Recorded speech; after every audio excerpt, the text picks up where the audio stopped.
everyone, I'm Rick. Welcome to my fly bench. Because it's the gift-giving time of year, I thought we could talk about some of the do's and don'ts about purchasing gifts for that favorite fly angler in your family, or the person who's aspiring to become one. Of course, this applies to Christmas, but it also applies to any other time of year like birthdays or other occasions in which you'd like to purchase gifts and spend money on fly tying or fly fishing equipment. The first thing I'd like to mention is the kind of stores to avoid, time and the type that are better to shop at. First of all, I would avoid the big box department stores or the big box sporting goods stores for slightly different reasons. The big box department stores often carry a wide array of fishing gear, but that gear is usually subpar, and you don't want to be spending money on something that might break or wear out prematurely. The big box sporting goods stores, on the other hand, will often carry better gear, but may or may not have someone on staff who knows something about fly fishing. It's a big gamble. They may have somebody on staff, but they may not always be on duty at the time when you go shopping, and you could end up with somebody who has a lot of knowledge about saltwater fishing or even hunting and knows little or nothing about fly fishing.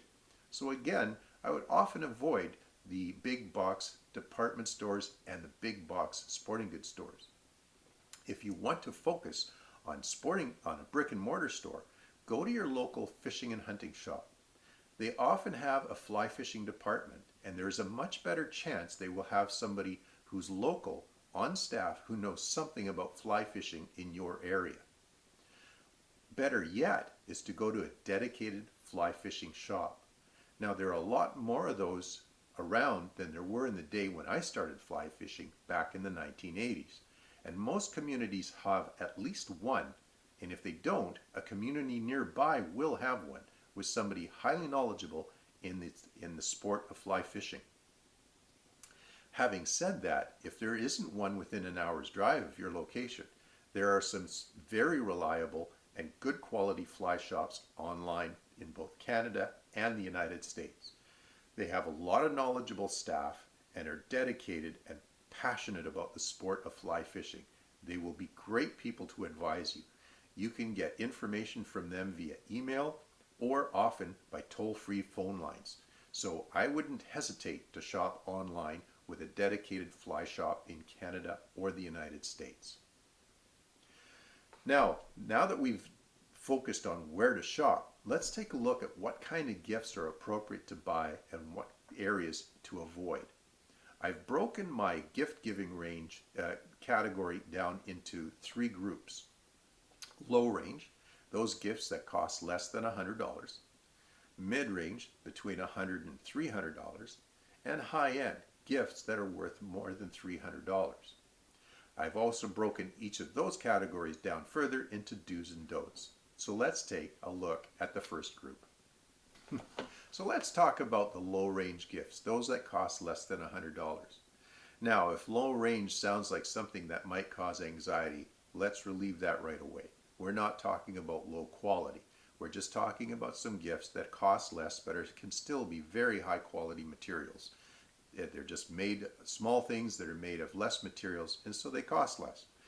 They'd be great for stocking stuffers or for something under the tree. Let's take a look at the don'ts first, because that's a shorter list than I have for the do's. On the don't list, I would avoid buying fly tying materials.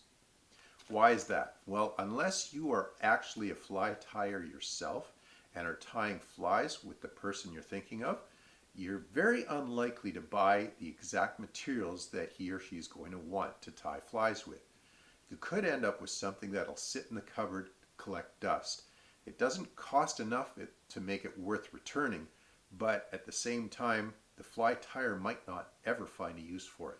So you want to avoid the area of buying fly tying materials unless you too are a fly tyer and are buying them for both of you. Then you're safe to go and good to go. In the same vein, I would avoid buying fly tying hooks. There's such a huge array of hooks out there, configurations, brands, sizes, that unless, again, you have intimate knowledge of the fly tying that's going on, you're unlikely to find exactly what the fly tyer in your family is looking for. So those are two areas I would avoid. Having said that, there are a number of things that it's safe to buy for that fly tyer, fly fisher in your family. Let's look first at fly fishing materials and then specifically at fly tying tools. In terms of fly fishing materials, a couple of things you can't go wrong with is buying tippet material. Fly anglers go through a lot of this material, both in monofilament and fluorocarbon. You can buy it from down to 4-pound test up to 10 or 15-pound test, and it's hard to go wrong buying a spool of fly tying material and sticking that in the stocking. Any fly angler or fly tyer is going to be thrilled to get some of that because it's a material they go through frequently. Another thing is a set of fly fishing or line nippers. These things are easy to lose, they're small, they actually also go dull over time, and they're impossible to sharpen. A set of line nippers will be well appreciated by any fly fisher that you know. And a third thing on the low end for the general fly fisher is a set of forceps. Again, they're small, they often fall out of pockets and get lost in the river or on the beach or out of the boat. And a set of forceps would be glad to have, even if they haven't lost their current ones, they might very much appreciate a set of spares to put in that fly box. Fourth thing on the low end is a fly box. Now I would aim for fly boxes that have foam lining.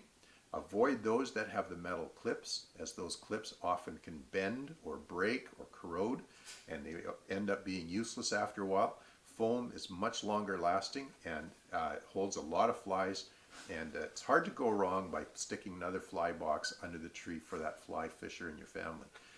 Most fly fishers would be very happy to get exactly that. A gift specifically for the fly tyer that would be appreciated is a set of bobbins. Most fly tyers love to have more than one set of these. They can run anywhere from $10 to $50 or more. The better ones will have ceramic linings in the tube up here, and most fly tyers like to have more than one thread on the go. So a bobbin would not be a bad idea. Nobody can have too many bobbins.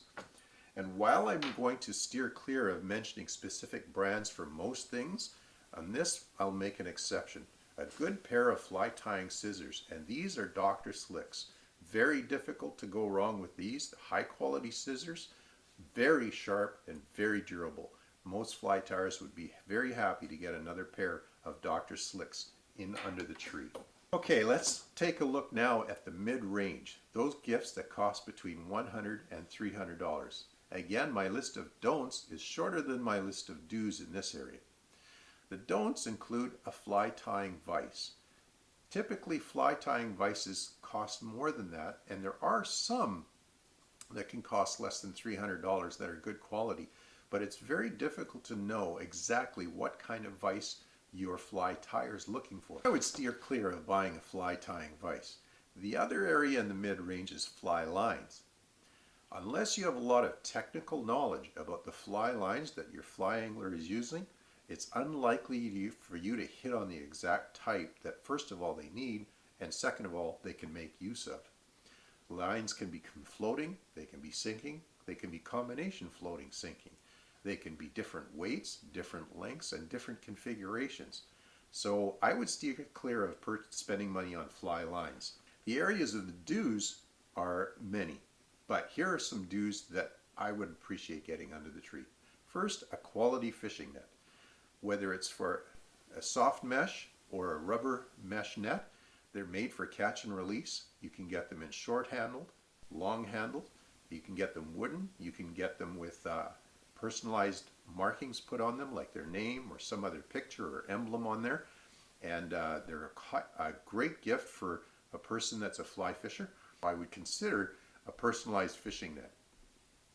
The other area that might get personalized gear in is a fly box. You can often get personalized wooden constructed fly boxes. Again, they can have their name burnt in or a picture or some other emblem that is meaningful to them.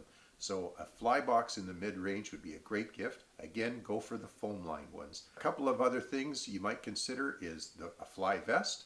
If you go for a quality vest with quality zippers and numerous pockets and snaps, a fly vest could be very well received. A fly rod case is another thing that your angler might be very appreciative of getting. They're used for traveling.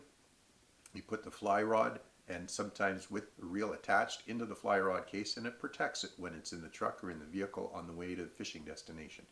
If your angler doesn't already have one, a fly rod case could be a very much appreciated gift.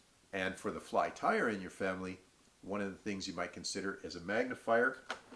You could get a magnifying glass that mounts on the desk, which has a halo light built in, or like I have here, a visor with magnifying lenses and a built-in light on the visor.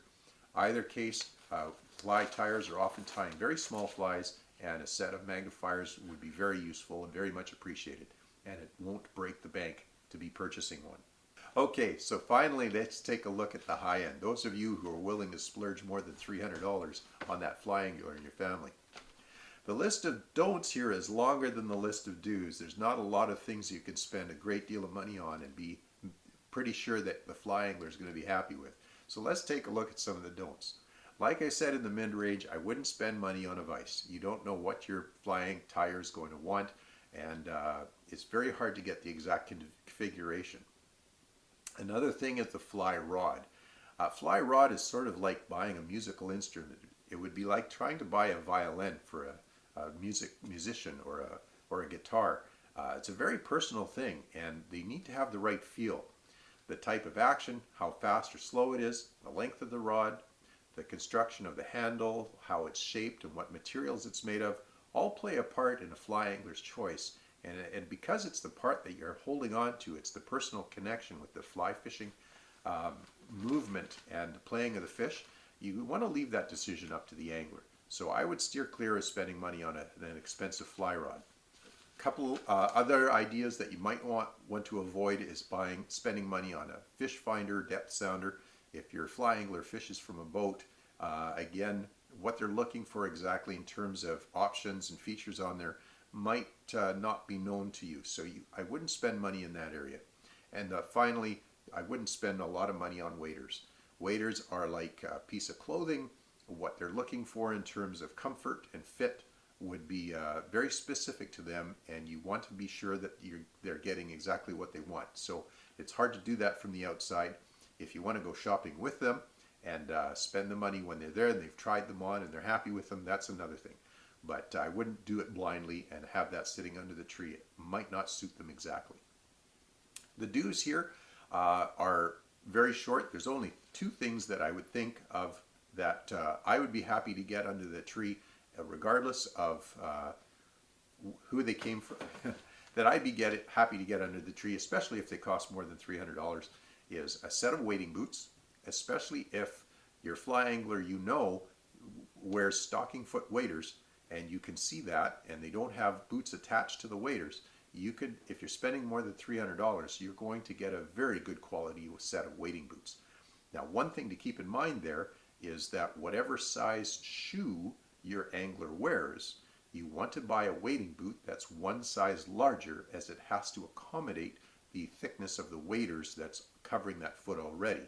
So for an example, if your angler has a size 6 foot, she will need wading boots size 7.